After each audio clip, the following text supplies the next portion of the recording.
DP가 판타지다라고 말하는 사람들의 두 번째 왜 판타지냐라고 말하냐면은 그렇게 멋있는 공익 제보를 하는 사람이 정말 있었어? 라는 거예요. 그 드라마에서 나오는 아까 그 이제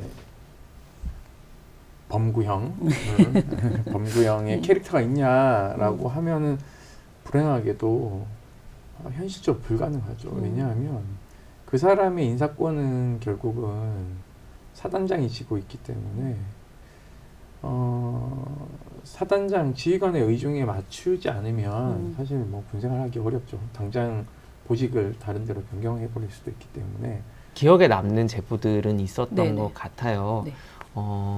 저는 사실 그 당시에 이제 군 생활을 하고 있었지만 이 드라마의 그 가장 주된 스토리 서사 중에 하나의 윤일병 사건 같은 경우도 사실은 이제 공익 제보자가 있었기 때문에 사건이 더 묻히지 않고 세상에 드러날 수 있었던 부분이 네. 있었고, 여기서는 이제 몇 분이 계세요. 윤일병 네, 사건 네. 같은 경우는 윤일병이 선임병들의 집단 구타를 당하고 네. 쓰러진 날에 그 구타에 가담을 했던 병사들 중에 한 명이 네.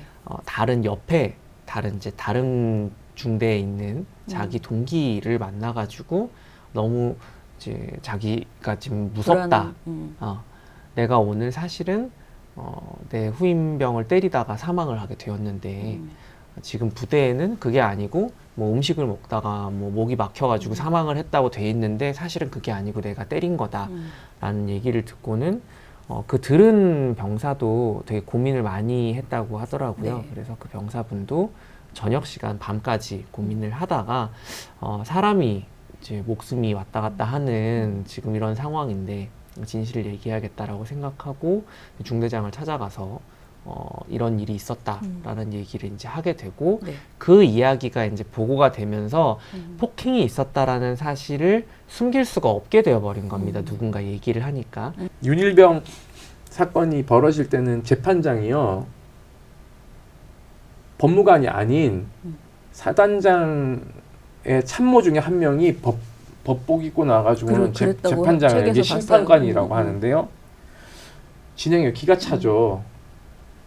그걸 이제 없앱니다. 윤일병 사건 이후에 우리 하도 문제 제기하니까 국민들이 이제 알아버렸어요. 없애요. 그래서 저희는 잘 진행할 겁니다라고 하는데 여전히 이 사람들의 목줄은, 왜냐하면 판사하다가 그 다음날 군검사하다가 막 이래요. 그 다음에 국선변호인 하다가 막 지네들끼리, 그리고 사무실도 같이 써요. 밥도 같이 먹으러 나가고. 그러니까 이게 뭐 엉망진창인 거죠. 그 다음에 이제 이게 문제시 되니까 그러면은 군사법원을 사단급에서 군단급으로 격상하겠다 해가지고 전국에 80개가 넘는 거를 16개인가 18개로 확 줄입니다. 네.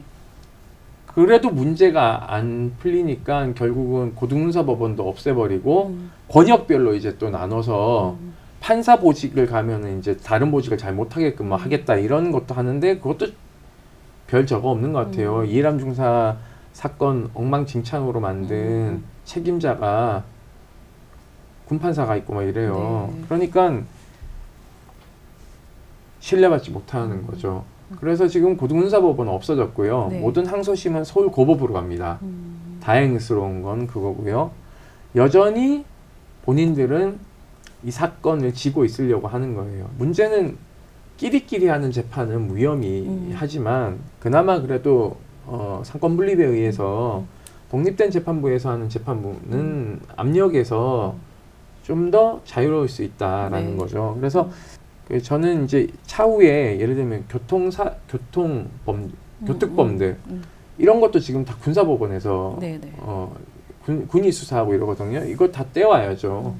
그러니까는 순수 군사범죄만 한다면 전체 군사범죄 중에서 약 10% 미만의 사건만 남기 때문에 이게 안 주려고 하는 겁니다. 예. 공익 제보를 해주시는 분들에게 좀 용기를 내달라라는 취지에서 이야기를 조금 더 해주셨으면 좋겠습니다. 내가 부당한 일을 당하거나 부당한 일을 목격했을 때 참고 지내면 그 어려움은 오롯이 다 나의 것이 되지만 그 두려움을 한 단계 넘어서 세상에 알렸을 때 당장에 나에게 오는 뭐 불이익이 아예 없다고 얘기할 수는 없겠죠. 어려움도 있고 저는 그 어려움을 누군가에게 막 강제로 요구할 수는 없다고 생각합니다. 다만 나를 지켜주는 더 많은 사람들이 세상에 생기는 과정이 저는 공익제보라고 생각하고 네. 그 짐을 나누어지는 과정이 또 공익제보라고 생각하기 때문에 그러한 부분을 믿어주시고 함께 해주신다면은 저는 조금 더 이 용기를 내는 데 있어서 네. 너무 외롭지는 않을 수 있다라는 생각을 하게 됩니다. 자, 그러면 마지막 질문이 될 수도 있는데요. 이 최수근 상병 관련해서 지금 가장 핫한 이야기이기 때문에 드라마보다 더한 일들이 벌어진다라는 생각이 굉장히 많이 들었거든요. 수사단장이 지금 보직해임되고 형사 입건됐지 않습니까? 네네. 항명죄로. 이게 문제라는 거예요. 그러니까 군이 여전히 자기들이 입맛에 맞게끔 하는 수사 결과가 나오지 않으면 올바르게 수사를 했던 실제 진실을 따라갔던 사람도 뒤집어 씌워서 오히려 가해자를 만드는 이런 상황이 21세기 2023년도에 버젓이 벌어지고 있다라는 거죠. 이건 정권과 관계가 없다라는 네. 거죠. 뭐냐면 이런 것들이 언제나 마음 먹으면 권력 있는 사람이 군을 마음대로 움직일 수 있는 그러한 불투명한 그 사회에 놓여져 있는 거죠. 그러니까 이런 불투명한 사회일수록 어떻게 되냐면 공익제보자가 늘어날 수밖에 없고, 왜냐하면 그 안에서 문제를 해결하고자 노력하는 사람들이 도저히 안 될 경우에 이거는 문제가 있다라고 판단돼서 외부에 신고하는 거 아닙니까? 근데 이게 이제 악순환이 반복되는 게 그런 사람은 이 조직을 배신한 사람이야라는 낙인을 찍어버리거든요. 그쵸. 지금 수사단장에 대한 이러한 일련의 보직해임 같은 경우에도 낙인을 찍는 거예요. 지금 보직해임해야 될 사람은 해병 1사단장이거든요. 1사단장이 안전장구도 없이 수중수색을 했고 시켰고 언론 플레이만 하려고 계속 성과 위주로 진행했다는 것이 그 병사들 단톡방에서 다 드러났습니다. 어제 저희가 이제 그걸 공개하고 기자회견하고 문제 제기를 했는데요. 이런 것들이 합리적으로 조직 내에서 흡수가 되지 않으면 결국은 밖으로 토해낼 수밖에 없는 상황이다. 그 토해내는 사람을 결국은 내부 고발자로 낙인 찍고 조직이 배신한 사람 이렇게 얘기하는데 이분 또 외부에다가 뭘 하지도 않았어요. 뭐냐 하면 군사법원법상 사망사건이 발생하면 변사사건 종결권을 군사경찰이 지고 있습니다. 그러니까 이게 변사사건이냐, 즉 타살의 혐의가 없으면은 종결을 합니다. 이거는 과실치사 혐의가 있으니까 경찰에 이첩하는 것이거든요. 그럼 군사법원법에 그렇게 되어 있어요. 그러니까 법대로 한 겁니다. 이분 법학 박사시거든요. 그러니까 본인은 형법을 배운 대로 그리고 법률에 의거해서 적법하게 사령관의 결재를 맡고 장관 결재로 득해가지고는 이첩한 건데 갑자기 하루아침에 역적이 되어버린 중간 결제라는 거잖아. 그런 게 중간 어디 결제였다고. 지금 그러잖아요. 그죠? 그러니까 이게 뭐냐면 이 옛날 사람들의 방식인 거예요. 작년 7월부터 이해람 중사 사망 사건 이후에 군사법원법이 개정이 됐어요. 그래서 군대 내 사망 사건과 성범죄는 모두 민간 경찰과 민간 검찰과 민간 법원에서 다 수사, 기소, 재판이 진행되는 걸 모르는 거예요. 그러니까 결국 이 모르는 자들에 의해서 자행되는 거니까 저는 장관을 넘어선 대통령실에 옛날 사람들이 압력을 행사했을 개연성이 높다. 왜냐하면 장관 결재 끝나고 나서 보자라고 해서 안보실을 가져갔거든요. 그 뒤로 이사단이 난 거예요. 그러니까는 책임져야 될 사람은 책임져야 되는데 문제는 불똥이 엉뚱하게 튈까봐 문제인 거죠. 네. 앞으로도 이게 군이 굉장히 여러 가지 일에 동원되잖아요. 그 재난이 앞으로도 굉장히 많을 거거든요. 기후위기나 이런 것 때문에. 그럴 때 계속 군이 이렇게 전문성이 없음에도 불구하고 그냥 그야말로 몸으로 그냥 때워라라는 식으로 이런 식으로 투입했을 때 굉장히 위험할 것 같아요. 우리 몇 년 전에 이제 강릉에 산불이 네, 났었잖아요. 네. 그때도 이제 장병들이 대민 지원을 되게 많이 나갔습니다. 네. 근데 그때 나왔던 얘기들을 보면 주불 진화는 이제 소방관들이 하잖아요. 네, 네. 근데 이제 장병들이 어디 투입이 되냐면 잔불 끄는 일에 투입이 되거든요. 네. 근데 그걸 어떻게 끄냐? 그냥 산에 다니면서 불씨가 있는 거를 밟아서 끄는 겁니다.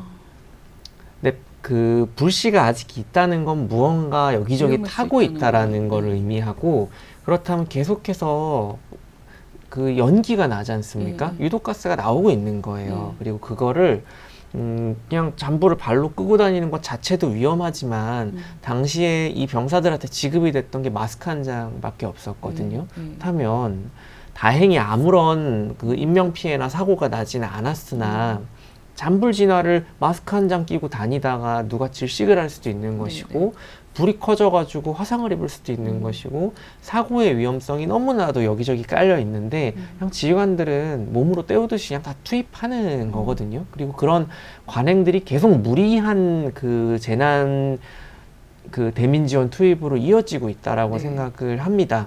병사를 소모품으로 보는 그런 시각을 빨리 버리지 않으면 이런 사고는 계속 날 수밖에 없고, 결국 제왕적 권력을 누리고 있는 그런 인식 자체를 빨리 변화시켜야지만이 이런 사고가 안 일어나거든요. 왜냐하면 그 당시에 이제 그 간부인 하사가 카톡을 보내거든요.